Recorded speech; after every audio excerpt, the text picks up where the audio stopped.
आणि आता घेऊया बुलेटिनमध्ये बातम्यांचा वेगवान आढावा। महाराष्ट्रात लवकरच लव जिहाद विरोधी कायदा करण्यासाठी हालचाली सुरू झालेल्या आहेत। धर्मांतर करणाऱ्यांवरती चाप लावण्यासाठी राज्य सरकार कायदा आणण्याच्या तयारीमध्ये आहे। या संदर्भात सरकारने जीआर जारी केलेला आहे। तर अभ्यास करण्यासाठी पोलीस महासंचालकांच्या अध्यक्षतेत एक विशेष समिती स्थापन करण्यात आली। महाराष्ट्रातील लव जिहादच्या वाढत्या घटनांना आळा घालण्यासाठी मुख्यमंत्र्यांच्या नेतृत्वात विशेष समिती गठीत करण्यात आलेली आहे। या निर्णयाबद्दल मंत्री नितेश राणे यांनी मुख्यमंत्र्यांचे आभार मानले। येत्या काळात ऑपरेशन टायगर सुरू राहील। तुम्ही ऋणानुबंध निर्माण नाही करू शकलात म्हणून लोक तुम्हाला सोडून गेली, त्यामुळे आत्मपरीक्षण करा, असा टोला खासदार श्रीकांत शिंदे यांनी लगावलाय। उद्धव ठाकरेंनी मातोश्रीवर महत्त्वाच्या नेत्यांची बैठक बोलवली होती। विनायक राऊत, अंबादास दानवे, संजय राऊत, अनिल परब आणि इतर नेते या बैठकीला हजर होते।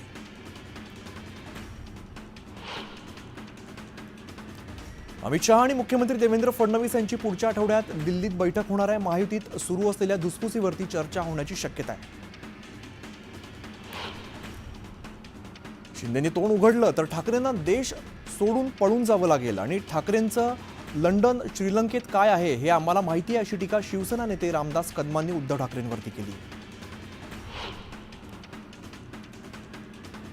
होती दाढी म्हणूनच उद्ध्वस्त झाली महाविकास आघाडी, असं म्हणत शिंदेंनी भर सभेतून मवियावरती वार केलेला आहे। माझ्यावरती किती आरोप करा पण जनता माझ्याच पाठीशी आहे, आम्हाला हलक्यात घेऊ नका, असं विधान एकनाथ शिंदेंनी केलंय। जीबीएस हा आजार पाण्यामुळे नाही तर कोंबड्यांमुळे होत असल्याची माहिती अजित पवारांनी दिली आहे। कोंबड्या नष्ट करण्याची गरज नाही, कच्चं मांस न खाता अन्न शिजवून खा, असं आवाहन अजित पवारांनी केलंय। राज्यातील लाडक्या बहिणींना 8 दिवसात लाडकी बहीण योजनेचा हप्ता मिळणार आहे। 3500 कोटींच्या चेकवरती सही करण्यात आल्याची मोठी घोषणा अर्थमंत्री अजित पवारांनी केली आहे। राहुल नार्वेकर, जयंत पाटील, सतेज पाटील एका खासगी हॉटेलच्या कार्यक्रमाच्या वेळेला एकत्र आले। दरम्यान जयंत पाटील यांच्या उद्या वाढदिवस असल्यामुळे शाहू महाराज यांनी व्यासपीठावरून त्यांना शुभेच्छा दिल्या। शनिदेवाच्या मूर्तीची झीज टाळण्यासाठी 1 मार्चपासून भाविकांना शनिदेवाच्या शिळेवरती केवळ ब्रँडेड तेलाने अभिषेक घालता येणार आहे। शिंगणापूर देवस्थान आणि ग्रामसभेत हा निर्णय घेण्यात आला आहे। 4 महाराष्ट्र केसरी स्पर्धा हा महाराष्ट्र केसरीचा अपमान असून हा अपमान बंद करून महाराष्ट्रात एकच महाराष्ट्र केसरी स्पर्धा घ्यावी, अशी मागणी चंद्रहार पाटील यांनी केलेली आहे। या मागणीकडे दुर्लक्ष केल्यास सांगलीच्या जिल्हाधिकारी कार्यालयासमोर लाक्षणिक उपोषण करण्याचा इशारा सुद्धा त्यांनी दिला आहे। अकोल्यात माजी आमदार तुकाराम बिडकर यांचं अपघाती निधन झालं।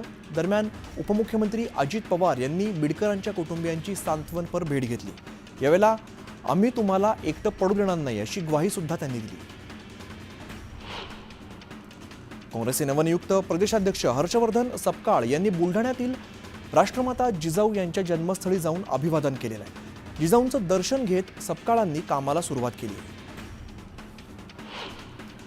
मंत्री नितेश राणे यांनी प्रयागराजला जाऊन गंगास्नान केलेलं आहे। नितेश राणेंनी आई नीलम राणे यांच्यासह महाकुंभ मध्ये हजेरी लावत गंगास्नान केलंय। विरोधक म्हणतात ही योजना बंद होणार, ती योजना बंद होणार, पण राज्य सरकार ठरवेल तुम्हाला कोणी अधिकार दिला, असा सवाल करत अजित पवारांनी विरोधकांना चांगलंच सुनावलंय। बीडमध्ये राष्ट्रवादी काँग्रेस शरद पवार पक्षाकडून बैठक घेण्यात आलेली आहे। आगामी स्थानिक स्वराज्य संस्थांच्या निवडणुकीच्या पार्श्वभूमीवरती या बैठकीचं आयोजन करण्यात आलं होतं। मालेगावात एका आरोपीने अप्पर सत्र न्यायालयाच्या आवारातच वकिलावरती हल्ला केलेला आहे। वकिलाने डोमेस्टिक व्हायलन्सची केस घेतल्याच्या रागातून या आरोपीने दम देत वकिलालाच मारहाण केलेली आहे। नवी मुंबईतील पनवेल आणि कळंबोलीत तब्बल 17 रिक्षा चोरीचे गुन्हे दाखल झालेले। या प्रकरणी पोलिसांनी एका संशयिताला ताब्यात घेतलंय। कर्जात बुडल्याने या पठ्ठ्याने रिक्षा चोरून बुलढाण्यात जाऊन त्या विकलेल्या होत्या। मुंबई महापालिका आणि वृक्ष प्राधिकरणाच्या वतीने मुंबईत आकर्षक झाडं, फुलं, फळं आणि भाज्यांचं प्रदर्शन डॉक्टर चिंतामण द्वारकानाथ देशमुख उद्यानात भरवण्यात आलेलं आहे। यंदाच्या वर्षी जलचर प्राणी ही थीम ठेवण्यात आलेली आहे। पुणे महानगरपालिकेच्या अमृत महोत्सवानिमित्ताने जंगली महाराज रस्त्यावरील छत्रपती संभाजी उद्यानात भव्य पुष्प प्रदर्शन आयोजन करण्यात आलेलं आहे। देश विदेशातील विविध प्रकारच्या फुलांच्या प्रजाती या ठिकाणी पाहायला मिळतात। कल्याण डोंबिवलीत एका हळदी समारंभात एका इसमाने चक्क हातात रिव्हॉल्व्हर नाचवलेली आहे. चिंतामण लोखंडे या तरुणाने मेहू डॉन या गाण्यावरती बंदूक नाचवलेली आहे. त्यामुळे सार्वजनिक ठिकाणी अशा प्रकारे हत्यार काढून मिरवणं कितपत योग्य असा सवाल उपस्थित केला जातो. नागपुरात दुकानाच्या शटर फोडून बॅटरी चोरी करणाऱ्या चोरट्याला नागपूरच्या यशोधरा नगर पोलिसांनी अटक केलेली आहे. आरोपीकडून दुचाकीसह 16 बॅटरी जप्त केल्या. संगणकात बिघाड झाल्याचं सांगत 100 ते 150 अमेरिकन नागरिकांना फसवणूक करण्यात आलेली आहे. संगणकावरती नोटिफिकेशन पाठवून व्हायरस असल्याचं सांगण्यात आलंय आणि दुरुस्तीच्या नावाखाली फसवणूक करण्यात आलेली आहे. नाशिकच्या अश्विन नगर परिसरामध्ये हे कॉल सेंटर सुरू होतं. या प्रकरणी 8 जणांना ताब्यात घेतलंय. नवी मुंबई विमानतळाला दिवा पाटील यांचं नाव देण्यासाठी मुख्यमंत्री फडणवीसांनी केंद्राला प्रस्ताव पाठवलाय अशी माहिती मंत्री गणेश नाईक यांनी दिलेली आहे. दरम्यान व्यापारी विमानांचं लँडिंग झाल्यावरती हाऊसकीपिंग आणि लोडिंगची कामं स्थानिकांना मिळवण्यासाठी प्रयत्न करणार असंही नाईक म्हणाले. नाशिकच्या मिस्टिक व्हॅली परिसरात नाशिक ग्रामीण पोलिसांनी छापा टाकला. जुगार खेळणाऱ्या 17 रहिवाशांना पोलिसांनी अटक केलेली आहे. या कारवाईमध्ये लाखोंची कॅश, BMW सारख्या गाड्या सुद्धा जप्त केल्या. परिवहन मंत्री प्रताप सरनाईकांनी तिसऱ्यांदा दहिसर टोल नाक्याचा दौरा केलेला. टोल नाक्यावरील वाहतूक कोंडी टाळण्यासाठी आवश्यक उपाययोजनांना त्यांनी आढावा घेतला. न्यायालयाने आदेश दिल्यानंतर कल्याण डोंबिवलीमधील इमारतींवरती हातोडा फिरवला जाणार आहे. दरम्यान अनधिकृत इमारतींमध्ये राहणाऱ्या रहिवाशांसाठी शासनाचं पुनर्वसन धोरण नसल्यामुळे तिथल्या रहिवाशांचं पुनर्वसन होणार नाही असं KDMCचे अतिरिक्त आयुक्त योगेश गोडसेंनी स्पष्ट केलं. न्यू इंडिया कोऑपरेटिव्ह बँकेवरती निर्बंध लादल्यानंतर मुलुंडमध्ये दुसऱ्या दिवशी सुद्धा ठेवीदारांनी बँकेबाहेर मोठी गर्दी केली. आपल्या ठेवी काढून घेण्यासाठी खातेधारकांची बँकेबाहेर धडपड सुरू होती. मुंबईतील म्हाडा मुख्यालयाच्या कार्यालयात एक अजब प्रकार घडलेला आहे. कार्यालयात आलेल्या एका महिलेने अधिकाऱ्याच्या केबिनमध्ये जात थेट नोटा उधळलेल्या आहेत. एवढंच नव्हे तर केबिनच्या दरवाजावरती पैशांचा हार घातलेला आहे. अंबरनाथच्या चामटोली गावात अनेक घरांची अवस्था ही दयनीय झालेली आहे. घरकुल योजनेत नाव असल्यावर या भागातील आदिवासी अद्याप घरकुलापासून वंचित आहेत. त्यामुळे तात्काळ हा प्रश्न मार्गी लावण्याची मागणी नागरिक करत आहेत. हिंगोली शहरात छत्रपती शिवाजी महाराजांच्या जयंतीनिमित्ताने शिवकालीन आणि ऐतिहासिक नाणी चलनी नोटांच्या प्रदर्शनांचं आयोजन करण्यात आलेलं आहे. हे प्रदर्शन पाहण्यासाठी नागरिकांनी मोठी गर्दी केली आहे. हिंगोलीच्या वसमत तालुक्यातील गिरगावात प्राथमिक आरोग्य केंद्राच्या इमारतीसमोरून महामार्ग झालेला आहे. मात्र रुग्णालय परिसरात एकही गतिरोधक किंवा दिशादर्शक फलक नसल्यामुळे अपघात होण्याची शक्यता ग्रामस्थांनी वर्तवली. धुळे जिल्ह्यातील जिबेचा पहिला रुग्ण आढळलेला आहे. या 48 वर्षीय रुग्णावरती हिरे शासकीय महाविद्यालयात उपचार सुरू आहेत. रुग्णाची प्रकृती स्थिर असल्याची माहिती प्रशासनाने दिली. सिल्लोड तालुक्यातील हळदा इकडे पाण्याच्या शोधात असलेला बिबट्या विहिरीमध्ये पडलेला होता. वन विभागाच्या पथकाने 15 तासांच्या प्रयत्नानंतर बिबट्याला विहिरीतून बाहेर काढले.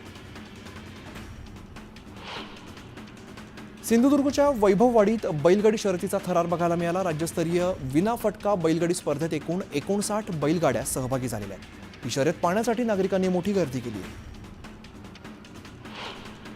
बीडच्या आष्टी तालुक्यातील भगवान नगर इकडे संत सेवालाल महाराजांची जयंती मोठ्या थाटात साजरी करण्यात आलेली आहे. यावेळेला आमदार सुरेश धस यांनी बंजारा समाज बांधवांचा पारंपरिक पोशाख परिधान केला होता.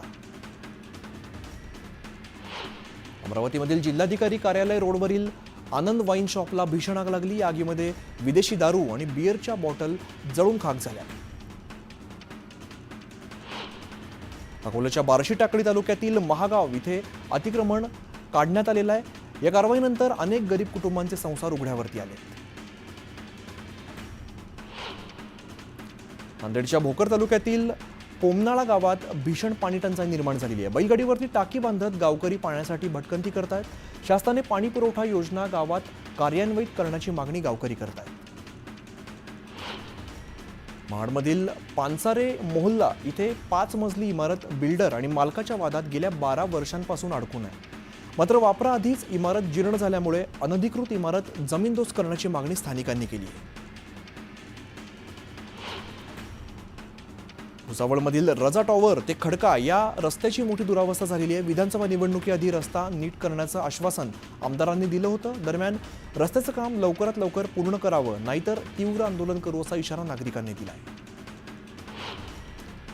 पारोळ्यातील वंजारी खुर्द गावात आमदार अमोल पाटलांचा सत्कार करण्यात आलेला आहे. यावेळेला गावचं नाव महाराणा प्रताप करणार असून लाडकी बहीण योजना बंद होऊ देणार नाही असं आश्वासन आमदार पाटलांनी दिलं आहे.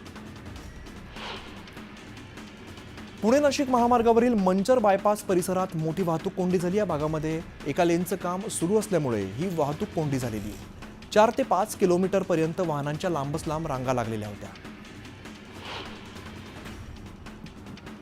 आंबेगाव तालुक्यातील नागापुरातील शेतात रानमांजरांची 2 पिल्लं सापडली होती. दरम्यान वन विभागाने या पिल्लांना उसाच्या शेतात ठेवून त्यांच्यावरती नजर ठेवली. त्यानंतर काही वेळाने या पिल्लांना त्यांची आई घेऊन गेल्याची दृश्य कॅमेऱ्यामध्ये कैद झाली. चिपळूणमधील पेटमाप मुरादपूर पुलाचं काम वेगाने सुरू आहे. हे काम अंतिम टप्प्यात असून रोडच्या कामाची निविदा प्रक्रिया सुरू झालेली आहे. त्यामुळे पुलाचं काम लवकरच पूर्णत्वास जाणार आहे. शक्तीपीठ महामार्गासाठी राज्य सरकार ब्रिटिशांप्रमाणे वागणूक देत आहे असा आरोप शेतकरी कामगार पक्षाने केलेला आहे. शक्तीपीठ महामार्ग रद्द न केल्यास 23 मार्चला शहीद दिनी शेतकरी सामूहिक आत्महत्या करतील असा गंभीर इशारा दिला आहे. मालेगावच्या चाणकापूर धरणातून रब्बी हंगामासाठी पाण्याचं आवर्तन सोडण्यात यावं या मागणीसाठी 20 गावातील शेतकऱ्यांनी पाटबंधारे विभागाच्या कार्यालयाबाहेर आंदोलन केलेलं आहे. जानेवारीमध्ये सोडलं जाणारं पाणी फेब्रुवारी संपत आला तरी सुद्धा न सोडल्याने शेतकऱ्यांनी धरणं आंदोलन केलं आहे. सांगलीच्या जत तालुक्यातील एका गावात अल्पवयीन मुलीवरती झालेल्या अत्याचाराच्या निषेधार्थ एमआयएमने सोलापुरात निदर्शनं केली आहेत. नराधमाला फाशीची शिक्षा द्या अशी मागणी या कार्यकर्त्यांनी केली. बंजारा समितीचं आराध्य दैवत असलेल्या संत सेवालाल महाराजांच्या जयंतीनिमित्ताने यवतमाळमध्ये बंजारा तांड्यावरती जयंती साजरी करण्यात आलेली. यावेळेला समाज बांधवांनी रॅली काढत पारंपरिक वेशभूषेत डफल्यांच्या तालावरती नृत्य केलंय. अकोला शहरामध्ये बंजारा समाजाचा आराध्य दैवत संत सेवालाल महाराजांची 286वी जयंती साजरी करण्यात आलेली आहे. यावेळेला बंजारा समाजाची मोठी उपस्थिती होती.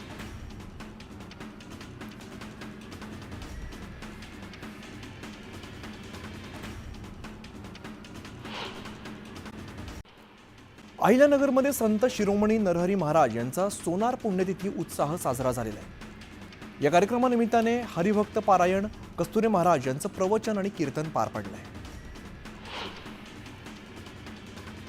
चोपडा शहरात माजी आमदार लताताई सोनवणे यांच्या हस्ते हमाल मापाडी भवनाचं उद्घाटन पार पडलेलं आहे. यावेळेला आमदार चंद्रकांत पाटलांनी नागरिकांनी दाखवलेल्या विश्वासाबद्दल कृतज्ञता व्यक्त केलेली आहे आणि विकास काम करण्याचा निर्धार केला आहे.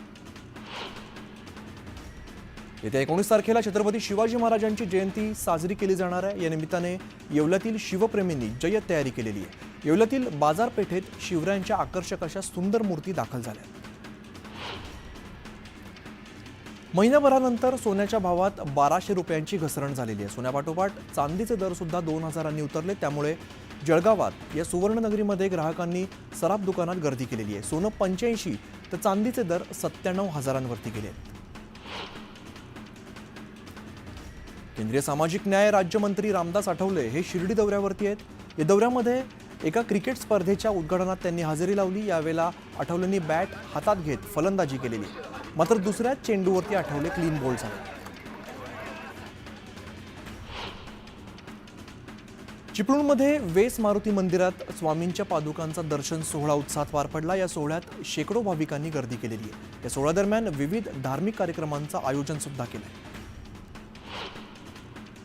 महाराष्ट्राचं कुलदैवत असलेल्या जेजुरीच्या खंडोबाला नाशिकमधील भाविकांनी द्राक्षांची आरास केली आहे. दरवर्षी खंडोबाची सप्तपूजा केली जाते. यात बिल्वपत्र, पानं, फळं, फुलं, भाजी, धान्य, भंडार इत्यादी गोष्टींनी खंडोबाला पूजलं जातं. सोलापूर हैदराबाद मार्गावरती सिमेंट वाहतूक करणाऱ्या ट्रकचा अपघात झालेला आहे. या बल्करचे टायर फुटल्यामुळे हा अपघात घडला. यामध्ये 1 जण ठार झालाय. अकोला जिल्ह्यातील बाळापूरमध्ये ऑटोचा अपघात झाला. या अपघातात 5 मजूर महिलांसह ऑटो चालक सुद्धा जखमी झाला.